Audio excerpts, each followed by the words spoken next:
అవార్డులు తీసుకొని గాలికి వదిలేశారు.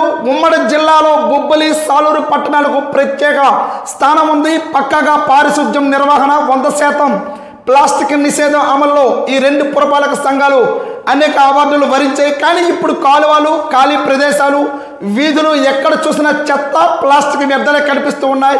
ఈ రెండింటిని 2011లో ప్లాస్టిక్ రహిత పట్టణాలుగా ప్రకటించారు.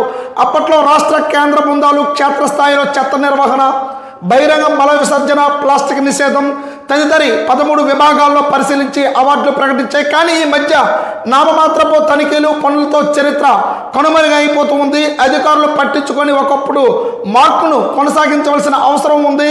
అయితే దీన్ని మనం చూస్తూ ఉన్నాం. బొబ్బిలి అనగానే మున్సిపాలిటీలో అవార్డులు వచ్చిన పరిస్థితి కూడా మనం చూసాం. అయితే ఇప్పుడు పూర్తిగా గాలికి వదిలేశారు. తూతూ మంత్రంగానే తనిఖీలు చేస్తూ ఉన్నారు. దీనికి ప్రధానంగా అయితే మాత్రం మళ్ళీ ఆ పూర్వ వైభవం రావాలని